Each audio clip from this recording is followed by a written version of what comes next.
જો આ વાસળીને આપણે જુગાડ કર્યો પુળિયાનો જો આપણે ગા રાતે તરોઈ દઈ આખું વરા માથે પડ્યું હોય એ ગા પોર વીણ કોણ થાય છે ને પોર વીણ છે. તો આપણે મોરખુટિયાને આપણે જો પાંજરાપોળમાં કે માજનમાં મેકવા નથી જવાનો, આપણે કોઈક સારા વ્યક્તિ હોય તો એમને દઈ દેવાનો છે. આજ અમારા ભૂરો જડતો નથી, ધાબામાં જે ખંતાઈ ગયો છે એટલે શું કરે હે પાણી શીખે એમ ક્યાં ઘરે લઈ જાશ ઘરે લઈ જાશ ઘરે લઈ જાશ ઘરે હે એવું એટલે એ વાળ વાળ કપાઈ નાખ્યા જુઓ ભૂરાએ છે ને જો કાલે ભૂરાને ડાબ દીધો તો કે વાળ કપાવા આજ નહીં જા તો 2 દી તને ગાયું લઈ જવામાં આવશે. ભૂરો તરત સુધરી ગયો. 2-3 દી પહેલાં તો આપણે ધોળગાની વાસળે આ જુગાડ કર્યો કે ધાઈ ન જાય એની માને, અને જો કે બીજામને પણ ધાઈ જીતી હતી તો આપણે કંઈક પુળિયાનો જુગાડ કર્યો. જો આ વાસળીને આપણે જુગાડ કર્યો પુળિયાનો કમ્પ્લેટ. 2-3 નીકળી ગયા લાગે હે. જો 16 રહ્યા હે, 15 જેવા નાખ્યા હતા. 3, 4, 5, 6, 7, 8 રહ્યા હે, બીજા નીકળી ગયેલા હે. આનો જુગાડ કર્યો તો જો હમી ગા હટે, અને બીજી આપણે જે ગાંડી ગા હામાવાડામાં રહી એના હટે. તો જો આપણે ધોળગા રાતની તરોઈ દઈ છે, ગા રાતે તરોઈ દઈ ધોળગા. જો કેટલું નુકસાન, આખું વરા માથે પડ્યું, એટલે કે આખું વરા માથે પડ્યું હોય એ ગા પોર વીણ કોણ થાય છે ને પોર વીણ છે. હું જો અત્યારે લઈ ગઈ હાચવીને રાખી હતી ગાને. આવું થાય સમજાતું નથી, વાસળી થાય એના કારણે તરવી દેવી હોય કે પછી બીજી કંઈક કસાળ પડી હોય. મને તો એવું લાગે બીજી કંઈક કસાળ પડી છે, બાકી વાસળી ધાવે તો લગભગ તો ન તરવાય, ગા તરોઈ જાય છે. તો કોમેન્ટ કરજો શું ધોળની વાસળીને હવે ધાવા દેવી કે ન ધાવા દેવી, કારણ કે ગા તો હવે તરોઈ જાય. પણ કદાચ વાસળી હમણાં ધાવે તો લગભગ વળે, વાસળીને ધાવે એવું આવે. આવું છે. રાતની લગભગ તરોઈ જાય છે, એમ કહેતા હતા કે રાતે તરોઈ જાય, રાતે તરોઈ જાય હોય કે સાંજે તરોઈ જાય હોય. મૂળ તરવાણી છે આજ રાતે જ તે અને કા સાંજે.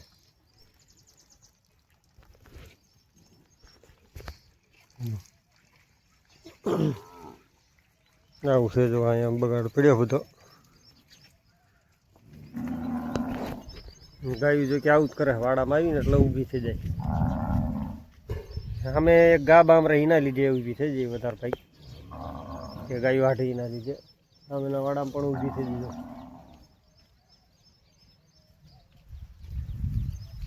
પડખાના વાડામાં ઊભી થઈ જાય છે. નાનો કંઈ જગદીશ છે નહીં, જ્યાં છે ખડ લેવા.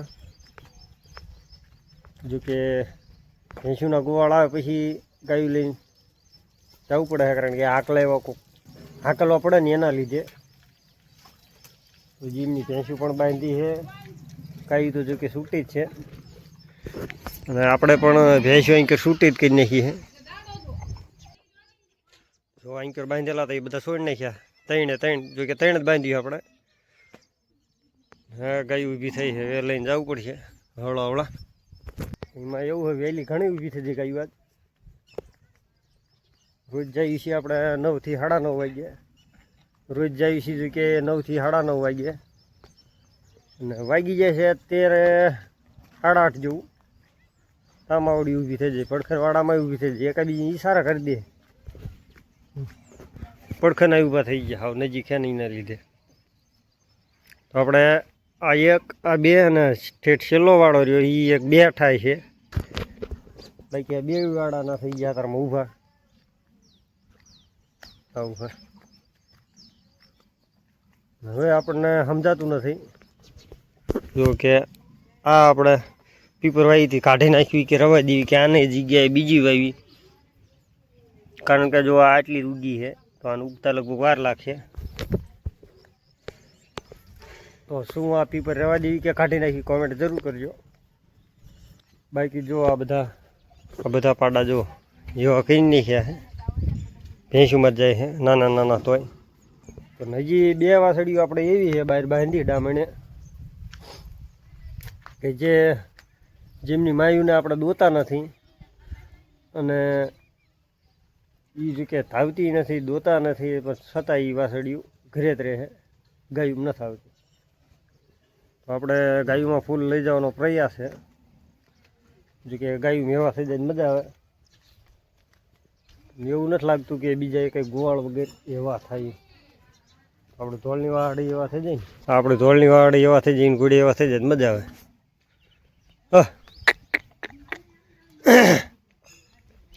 ધોળગાની હાલત જો કેવી થઈ જાય, હાવ દુબળી પડી જાય. તો પડખીની વાડી પણ એની જ છે આપણે ધોળની, આની જ બોન મોર ખૂટિયાની, પણ કોઈ એમ ન કે મોર ખૂટિયાની છે. ગાય એવી શિકારા જેવી છે ને એના લીધે ગા આપણે બેક વઢિયારા ટાઈપ છે. જો થોડાક દિવસે એવું લાગતું હતું કે આ ઘા થરોઈ જશે, લગભગ થરોઈ જશે, અને તે એવું જ થયું, હાવ દુબળી પડી જાય. કા થોડી એ થોડી શેડ ફોડી દઈ છે એમ થાય. વાસળીને જો કે ધાવા દેવી પડશે, પણ તોય આપણે વાસળી કાંટા છોડવાના નથી. ધાવાનો ટાઈમ થાય વાસળીને તાર ધાવા દેવાની છે. જો કાંટા છોડશું તો એ પાછું બદામને ધાવા મળશે, તો માથાકૂટ એ થોડીક રહે. આસળ તોડી નાખે એ જ તે મેન. બાકી હામાં થઈને આસળ પકડી લે વાસળી, તો માથાકૂટ એ એક થશે. કાંટા જો કે બાંધા જ રવા દેવા પડશે, અને ટેમે છોડવી પડશે, જેથી ધાઈ લે અને જો કે બીજામને પણ ન ધાવે ને બીજામના આસળ પણ ન તોડે. આવી થોડીક માથાકૂટ રહે. હવે શું કરવી છે શું નહીં જોઈએ. જે પહેલાં આપણે ગાને થોડીક હમું વળવા દેવી, જો કે ઝાઝા મહિનાની નહીં હોય, ઝાઝા મહિનાની ગાભની નહીં હોય. એક્ઝેક્ટ તારીખ તો આપણને નથી ખબર, અને મહિનો પણ નથી ખબર કેટલા મહિના થયા છે, પણ અંદાજે લગભગ 4 થી 5 મહિના આજુબાજુ થયું છે. એ ફાઇનલ 4-5 મહિના આજુબાજુ થયું છે. 4-5 મહિને ગાતર હોય છે. આવું છે, આવું પણ થાય. આપણે કદાચ આપણે બ્લોગ નાખ્યો હોય છે તો એમાં પ્રોપર તારીખ હશે કે ધોળગાય ક્યારે જો કે હીટ પર હતી એમ. આપણે બ્લોગ તો જો કે નાખી જ દીધો હોય છે. હવે જોવું પડે કે ધોળગાય કેટલા મહિને તરોઈ જાય એમ. હવે એવું લાગે 2-3 ગાયું તરોઈ જાય એટલે જોવું પડશે, ડૉક્ટરને બોલાવીને જોવું પડશે કે આ શાના કારણે તરોઈ જાય એમ. જો કે આપણે ગાયું પહેલાં આવી રીતે કંઈ તરોવાતી નથી, ઓણ જ આવું થાય છે કે આપણે બંછી તરોઈ જાય અને આપણે ધોળગા પણ તરોઈ જાય. ગાયું તો ઊભી થયેલી પાછી દેવા માંડે. બે જાવ ઘડીક. હવે જો કે ઘડીક આરામ કરી લેવા દઈએ, એટલે 10 થી 15 મિનિટ. હવે જઈએ, થઈ ગયો ફૂલ ટાઈમ ગાયું લઈને જવાનો. તમને કઈ પ્રકારના બ્લોગ ગમે છે કોમેન્ટમાં જરૂર કહેજો. અમુક એવી કોમેન્ટો આવે ને કે મોજ આવી જાય આપણને. એક ભાઈની કિશનભાઈ કરીને હે, એમની કોમેન્ટ એવી આવી, શું તમે ભાઈ રાતે ગાયું ચારવા દાવ? તો ભાઈ રાતે ગાયું ચારવા નથી જતા. અત્યારે જો સવારના વાગ્યા છે કમ્પ્લેટ 8:30, અને હવે આપણે જઈએ છીએ ગાયું સારવા, અને આવશું હમણાં 3 વાગ્યાથી 4 વાગ્યાના આજુબાજુ. કાલ તો જો કે આપણે મોડું થઈ ગયું હતું એટલે આવ્યા હતા આપણે સાંજે કમ્પ્લેટ 6:30 વાગ્યે. ને એક ભાઈની કોમેન્ટ આવી હતી કે આપણે મોર ખૂટિયાને તમે કોઈને દેશો નહીં, મોર ખૂટિયાને જો કે કોઈને દેશો નહીં, ગૌશાળામાં મૂકી આવો.